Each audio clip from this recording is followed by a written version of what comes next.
Bem-vindos à nossa aula de número 123. Nós estamos no item 3 do capítulo 16, os preços. Dentro do item 3 tem um pequeno subitem. Nós vamos ler agora, obviamente que compartilhando aí diretamente do nosso PDF. Nós vamos tratar de uma limitação acraseado à formação dos preços dos fatores de produção. Uma limitação, né? A formação dos preços dos fatores de produção. O que será que Mises está querendo nos alertar com relação a isso, né? O processo que faz com que os preços dos fatores de produção derivem dos preços dos produtos só pode atingir seu objetivo se não mais do que um dos fatores complementares é absolutamente específico e não tem substituto. Prestem atenção. O processo que faz com que os preços dos fatores de produção derivem dos preços dos produtos só pode atingir seu objetivo se não mais do que um dos fatores complementares é absolutamente específico e não tem substituto. Isto é, não é apropriado a nenhum outro uso. Se a produção de um produto requer um emprego de dois ou mais fatores absolutamente específicos, estes terão necessariamente um preço cumulativo. Se todos os fatores de produção fossem absolutamente específicos, nós já vimos esse exemplo anteriormente, o processo de formação de preços seria apenas cumulativo. Ou seja, dois fatores de produção só servem para fazer um produto, não serve para mais nada, então eles teriam que ser cumulativos para resultar no próximo fator de produção.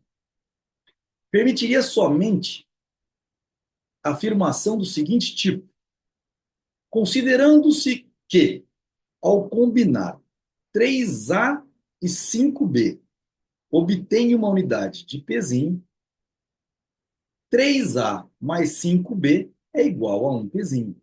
E o preço final de 3A mais 5B, levando-se na devida conta a preferência temporal, é igual ao preço final de 1 pezinho.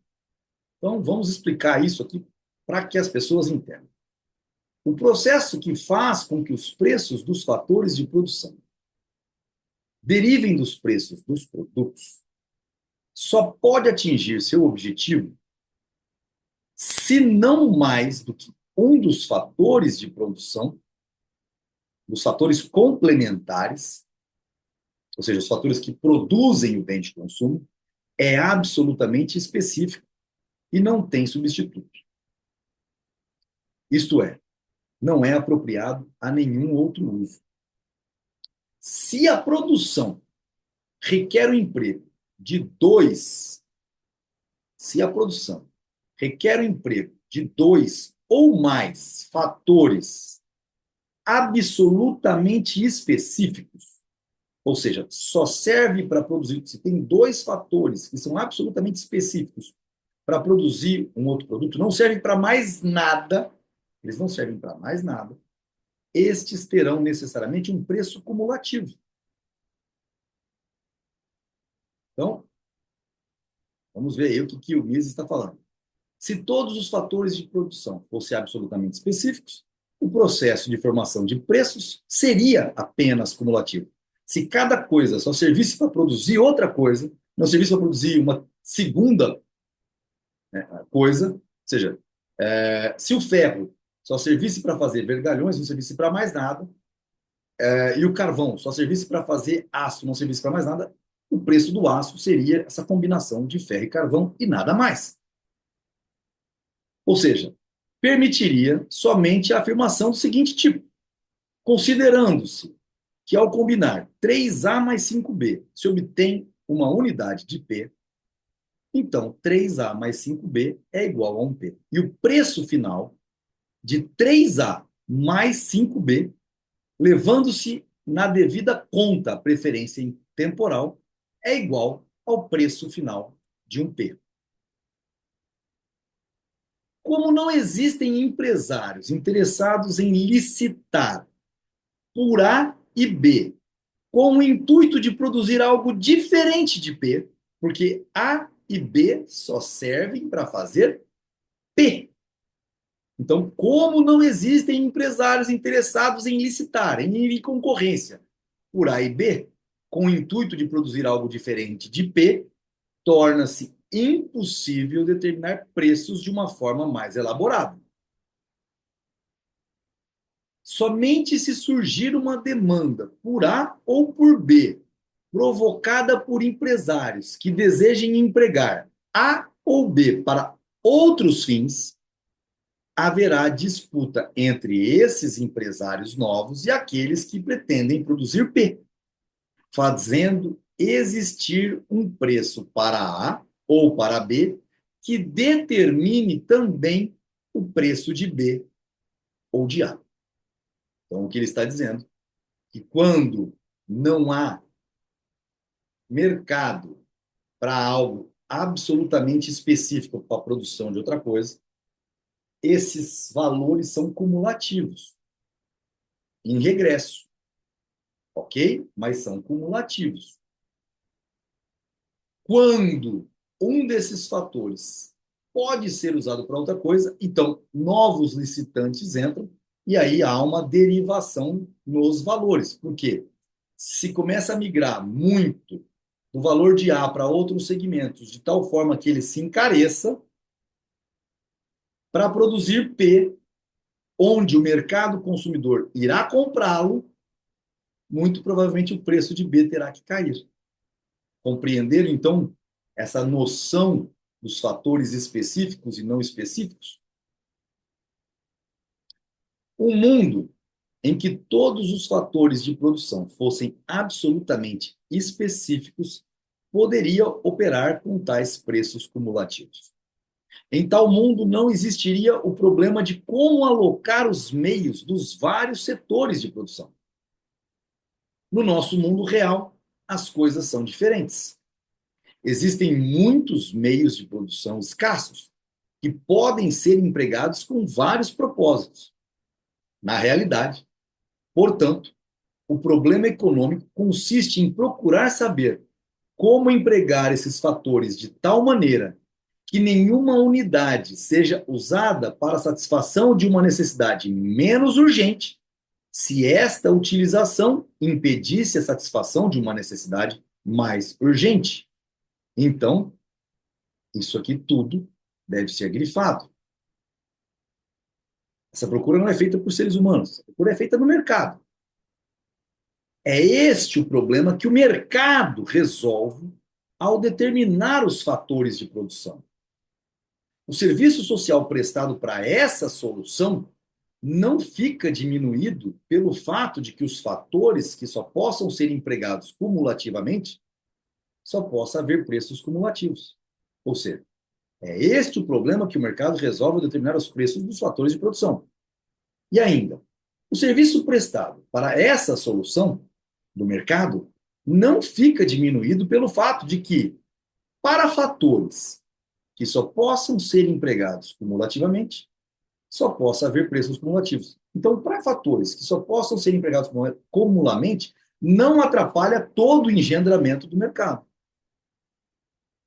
Os fatores de produção que, combinados entre si, numa certa proporção, podem ser usados para a produção de várias mercadorias e que não podem ser empregados de nenhuma outra forma, devem ser considerados como fatores específicos de produção. E isso é um ponto importante. Então, o que ele está dizendo é o seguinte, é um outro ponto importante. Os fatores de produção que, combinados entre si numa certa proporção, podem ser usados para a produção de várias mercadorias e que não podem ser empregados de nenhuma outra forma, Então, suponhamos que